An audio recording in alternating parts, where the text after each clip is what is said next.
अन्वी जैन इन्होंने जो है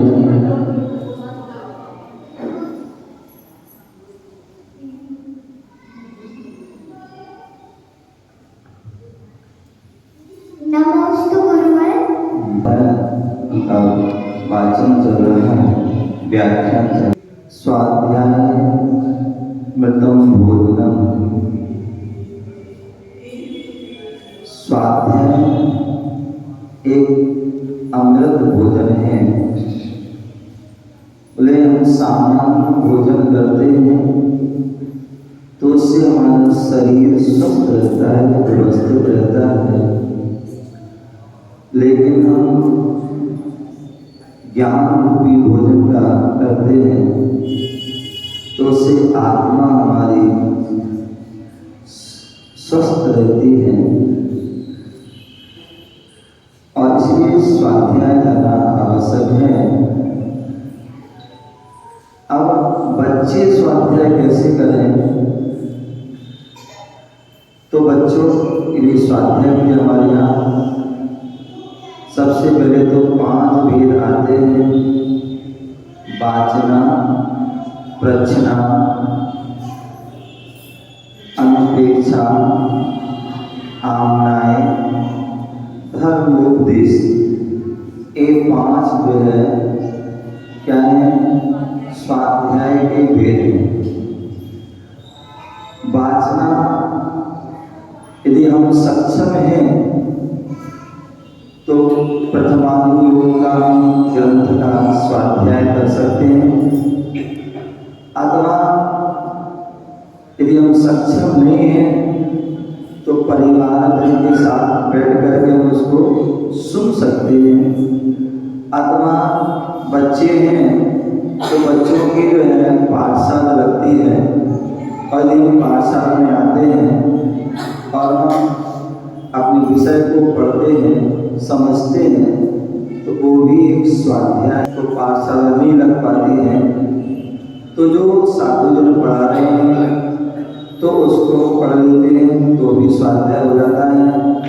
अथवा कोई साधु जन आए तो उन्होंने उपदेश दे दिया और हमने उसको बड़े ध्यान से सुन लिया तो वो भी एक स्वाध्याय, धर्मोपदेश नाम का स्वाध्याय है। अथवा आपने जो है जो पढ़ा है, क्या जो पढ़ा है उसको याद कर रहे हैं। मान लीजिए हम जो है पढ़ा 5 होते हैं: हिंसा, झूठ, चोरी, कुशील, परिग्रह, हिंसा, झूठ, चोरी, कुशील। इसको कंठ से याद करें तो ये भी जो है स्वाध्याय है। आमनाय नाम का स्वाध्याय है। अथवा जो है कोई भी हमने जो पढ़ा है उसका या कोई भी देखा है उसका हम चिंतन कर रहे हैं। क्या कर रहे हैं? सिद्ध भगवान ऐसे होते हैं, सिद्धालय में विराजमान होते हैं, 8 कर्मों से रहित होते हैं, 8 गुणों से सहित होते हैं, अष्टम भूमि में रहते हैं, अनंत सुख आदि से सहित होते हैं, आदि आदि जो है क्या कर रहे हैं? वह हम उसका चिंतन कर रहे हैं तो जो है वह भी स्वाध्याय है। आपस में बैठे हैं और एक दूसरे से पूछ रहे, प्रच्छना नाम का स्वाध्याय है। तो हम ये 5 भेद हैं, उनमें से कोई ना कोई हम कर सकते हैं। अन्यथा बच्चे हैं, सबसे अच्छा है आप पाठशाला आइए प्रतिदिन, और पाठशाला में जो पढ़ाया जाता है उसे हम ध्यान से सुने, ध्यान से पढ़ें तो भी क्या है? स्वाध्याय हो जाएगा। स्वाध्याय स्वाध्याय जिससे हमारी आत्मा का कल्याण हो, आत्मा का हित हो, हमें सच्चा रास्ता दिखे, मार्ग दिखे, वह जो है क्या है? स्वाध्याय। जी पूछो, क्या पूछ रही हो? क्या पूछना है? पूछो, क्या पूछ रही हो? चलो कोई बात नहीं, मैं बता रहा हूँ। शायद इन्होंने प्रश्न किया है, हो सकता है कि जब गुरुवर की अगवानी होती है तो उसमें डीजे की आवाज से दोष नहीं लगता है। क्या ध्यान रखिए, हमारे गुरुवर जो होते हैं पंच परमेष्ठी की श्रेणी में आते हैं और जब उनका आगमन होता है तो पंच परमेष्ठियां मंगल रूप हैं, तो उनकी हम आगमनी मंगल करना चाहते हैं तो मंगल ध्वनि के साथ करो। भगवान का जन्म आदि होता है, बोले वहां 12.5 करोड़ क्या होते हैं, वाद्य यंत्र बजते हैं। भगवान का अभिषेक होता है, वहां पर भी ऐसा ही तो ज्यादा धूम धड़ाके वाली जो ध्वनि ना करें, मीडियम उसको करें, जिससे कि हमारा मंगल भी हो जाए, लेकिन हमारे मंगल करने के चक्कर में किसी का अमंगल ना हो जाए। क्योंकि मुझे याद है मैं 2023 में टीकमगढ़ में था और महावीर जयंती का कार्यक्रम था। उसके पूर्व रामनवमी का जुलूस निकला और रामनवमी का जुलूस निकला, लगभग मुझे याद है कि जो शायद 4-5 बजे या 6 बजे से निकलना रात हुआ शाम को, और रात को 12-1 बजे तक वह जुलूस का। उस समय कम से कम 25-30 डीजे, 25-30 डीजे जो है और बैंड आदि तो अलग थे। वो इतने जो मतलब जो है बगल में रोड जा रहा था और वही कमरा था। उस दिन तो जो है रात कैसी गुजरी, मतलब पूरे ऐसे लगा कि पूरी जो है दीवारें हिल रही हो और कान फट रहे हो। और सुबह सुनने में आया था कि उस डीजे की आवाज से कोई युवा वहीं आसपास कोई खड़ा हुआ कुछ होगा, उसको जो है हार्ट अटैक आया और उसका स्वाहा हो गया। ठीक है ना, तो इसलिए जो है मंगल ध्वनि तो होना चाहिए, क्योंकि मंगल ध्वनि मंगलकारी होती है। कहते हैं जो आचार्य विद्यानंद जी जो दिल्ली में काफी समय रहे, उन्होंने एक संगीत समय सार का प्रकाशन कराया और उसमें पूरा जैन धर्म के अनुसार उसमें पूरा वर्णन है कि बोले हमारे यहाँ संगीत का जो है बड़ा ही महत्व है। तो इसलिए जो है वो ध्वनि मंगल रूप में हो, मीडियम स्वर में हो, ना ज्यादा एकदम स्लो और ना एकदम हाई तेज हो, इतना हो कि जो है लगे कि हाँ कोई मंगल कार्य चल रहे हैं, जिससे किसी को विघ्न ना हो, क्या और ऐसा भी मंगल ध्वनि से जो है व्यक्ति का मन लगे। यदि दर्शन करने आया है और यदि पूजन चल रही है तो उस मंगल ध्वनि के माध्यम से पूजन करने लगा है। अथवा कई बार ऐसा होता है कि व्यक्ति को पता नहीं है कि मुरीराज आ रहे हैं, लेकिन वह बैंड वाले की आवाज सुनता है या मेरी भावना बजती ना उसमें, या तुलसी लागी लगन बजता है, फिर वो पतित पावन की मंदिर बजते कुछ भी बजता है, तो वो समझ जाते हैं कि जैन कोई कार्यक्रम है, कोई और कुछ हो रहा है। तो इसके माध्यम से जो जिनको याद भी नहीं है तो वो भी बाहर आ जाते हैं और उसका लाभ लेते हैं। मुझे याद है जब 2005 में मेरा चक्रवात बड़ौद में हुआ था, और बड़ौद में क्या था, वहाँ लगभग 8-10 मंदिर हैं जैन और हिंदू आदि के मंदिर हैं। तो वहाँ क्या था है कि जो है जब भी कोई यात्रा निकलती है तो लगभग 8-10 प्रकार के बैंड वाले बुलाते हैं और उस कार्यक्रम के बाद उसका कंपटीशन होता है, और कंपटीशन में जो जीतता है उसको 1 साल तक जो है जो भी बड़े बड़े कार्यक्रम होते हैं धार्मिक हो चाहे वो सांस्कृतिक शादी आदि हो, उनमें उसी बैंड को बुलाते हैं। तो अब वो बैंड वाले क्या करते हैं मालूम, वहाँ ऐसी प्रथा शुरू से चली आ रही है। माली जो है किसी राम की बारात चल निकल रही है, कोई आदि कोई कार्यक्रम हो रहा है, तो जो निकलता है तो मेन रोड से निकलता है और मेन रोड में जो भी मंदिर पड़ेगा उसका भजन चालू हो जाएगा। यदि जैन मंदिर है तो जैन मंदिर का भजन चालू हो जाएगा, अन्य मंदिर है तो उनका भजन चालू हो जाता है और उस समय वहाँ पर भक्ति आदि करते हैं। तो जो है हमारे उससे क्या होता है, लोगों को मालूम हो जाता है कि कोई कार्यक्रम आदि हो रहा है।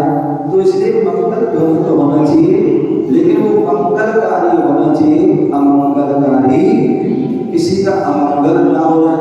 अन्यथा बहुत सी चीजें बचता है, किसी का कान का पर्दा फट जाता है, किसी को कुछ परेशानी हो जाती है, तो ऐसा किसी को कोई परेशानी ना हो, इस बात का ध्यान रखिए। कई बार बच्चे लोग होते हैं कि महाराज उसका क्या करना, क्या बात है, तो ऐसी आ जाएगी महाराज, ऐसा लोग सोचते नहीं।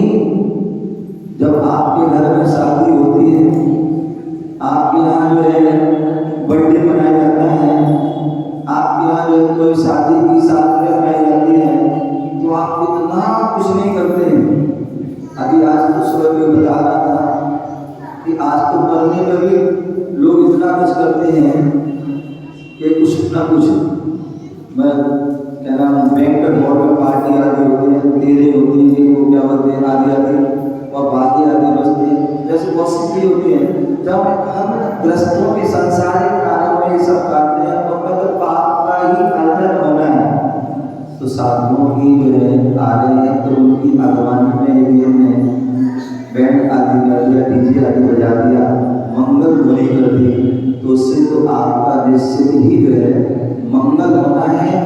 और उस ध्वनि को जो भी सुनेगा और उसको धर्म से जुड़ जाएगा तो उसका भी मंगल होगा। तो इसलिए होना चाहिए, लेकिन मर्यादा।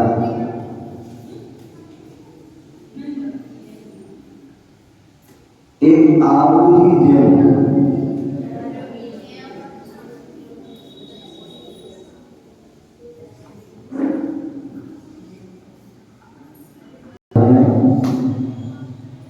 बहुत अच्छा क्वेश्चन है। बोले हम बच्चों से अगर कोई नियम छूट जाता है तो हमें क्या करना चाहिए? ध्यान रखिए, जब हम नियम लेते हैं, नियम लेते समय सोच समझ के लेना चाहिए। क्या लेना चाहिए? सोच समझ से।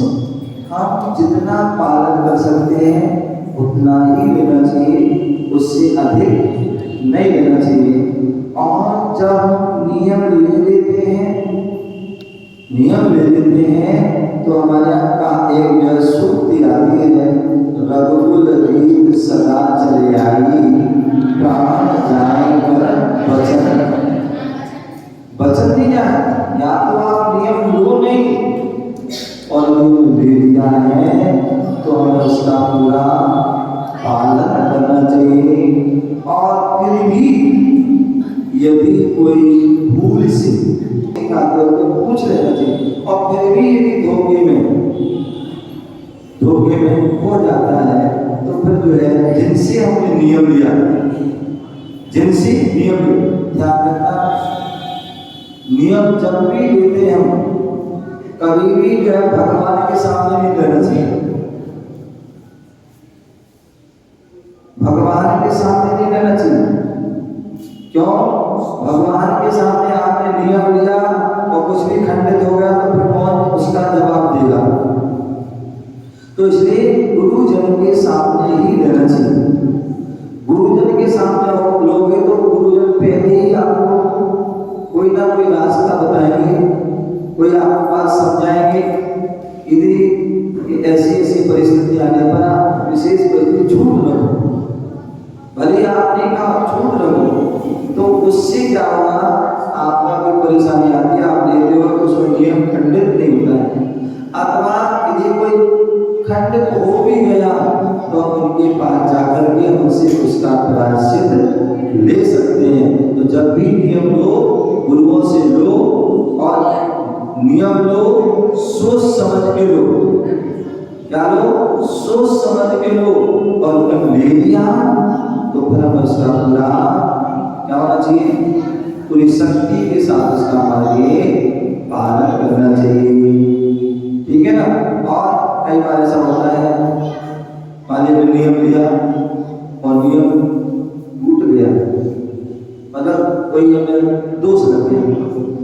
अब हमें उस समय बड़ी आत्मनिंदा हो रही, गिलानी आ रही है, बड़ा मन दुखी हो रहा है, परेशान हो रहा है, गुरुजन आसपास नहीं है। तो ऐसी अवस्था में उस समय आप जो है एक नमोकार मंत्र, जैसा आपका नियम हो, छोटा है बड़ा है, जैसा है, छोटा है तो अब एक नमोकार मंत्र इस समय माला पे लो और वो लिख लो अपनी कॉपी पेन आदि में। और जब भी गुरुजन के पास जाओ तो उसका उनसे अलग से उसको बता दो कि ये ऐसा हुआ था, तो मैंने ऐसा किया था। अब आप जो भी प्रायश्चित देना चाहें तो दे सकते हैं, तो प्रायश्चित ले सकते। हो सकता है वो प्रायश्चित दें और हो सकता है वो नहीं, बस आपने जो कर लिया वही ठीक। तो इस प्रकार से जो है हमें उसका ध्यान रखना चाहिए। एक जो है रीत जैन बहन का कोई प्रश्न है, बहुत सुंदर, ध्यान रखिए। भगवान जो है, जो हमारे तीर्थंकर भगवान हैं, अनंत बलवीश जी हैं, सबसे पहले तो जो है वह 46 मूल गुणों के धारी होते हैं। क्या होते हैं? 46 मूल गुणों के धारी होते हैं। और 46 मूल गुणों में अष्ट प्रातिहार होते हैं जो उनकी शोभा बढ़ाते हैं। उनमें चवन भी होते हैं, ठीक है ना? तो वो एक प्रातिहार है और मंगल द्रव्य में भी वर्ण आता है। दूसरी बात, जो अनंत भगवान होते हैं जिन्होंने केवल ज्ञान को प्राप्त कर लिया है, भगवान जैसे आपने गुणों को प्राप्त किया है, जैसे आपने 64 रिद्धि आदि को प्राप्त किया है, ऐसे हम भी उन रिद्धियों को प्राप्त कर सकें या उन गुणों को प्राप्त कर सकें। जैसे आपने कर्मों को नष्ट किया है, वैसे हम भी कर्मों को नष्ट कर सकें। ऐसी भावना से जो है वह चमर दोहराना चाहिए। चलिए, और आज का जो है जिज्ञासा